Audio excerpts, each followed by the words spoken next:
उत्तराखंड संस्कृत शिक्षा संशोधन नियमावली 2026 प्रख्यापित किए जाने के लिए प्रस्ताव माननीय मंत्रिमंडल के समक्ष लाया गया था। राज्य में संस्कृत विद्यालयों को मान्यता प्रदान करने, पाठ्यक्रम का निर्धारण करने, परीक्षा संचालन हेतु उत्तराखंड संस्कृत शिक्षा परिषद को विधि द्वारा गठित संस्था के रूप में स्थापित करने संबंधी जो उनकी अधिसूचना संख्या 2024 थी, उसका फिर संशोधन हुआ 2023 में। उसमें कुछ संशोधन जो मान्यता प्रदान करने, पाठ्यक्रम निर्धारण और भर्तियों के लिए ले आए थे संस्कृत शिक्षा विभाग की तरफ से, उसको माननीय मंत्रिमंडल द्वारा सहमति प्रदान की गई।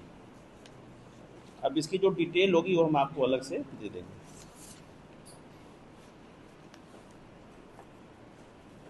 ऐसे ही बिटुमिनस की कीमतों में अत्यधिक वृद्धि के दृष्टिगत बिटुमिनस कार्य हेतु जो अनुबंध किए गए थे,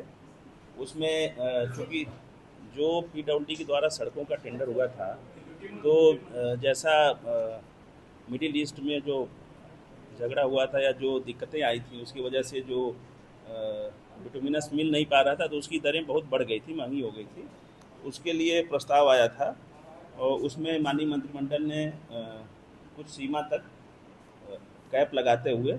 बढ़ी हुई दरों पर काम कराने के लिए सहमति व्यक्त की है। ये 10 करोड़ तक का उन्होंने कहा कि जो डेविएशन होगा उसको देंगे, वो अलग से हम आपको दे देंगे। इसमें मिडिल ईस्ट के युद्ध के कारण कच्चे तेल की कीमतों में वृद्धि से भारत में पेट्रोलियम प्रोडक्ट की कीमतों में अधिक वृद्धि से बिटुमिन की कीमतों में लगभग 30% से अधिक की वृद्धि हुई थी। फलस्वरूप बिटुमिनस कार्य हेतु जो मार्थ है भारत सरकार की संस्था,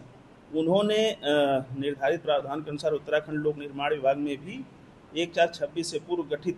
बिटुमिनस कार्य के ऐसे सभी अनुबंध जिनमें अनुबंध की समयावधि उपलब्ध है तथा बिटुमिनस कार्य किए जाने शेष है, संशोधन करते हुए 1/5/26 से 30/6/26 तक की अवधि के लिए मात्र बिटुमिनस कार्यों हेतु मूल्य का समायोजन करने के संबंधी दिशा निर्देश मांगे थे, जिसमें माननीय मंत्रिमंडल ने, जैसा मैंने बताया, 10 करोड़ कैप लगाते हुए अपनी सहमति दी है।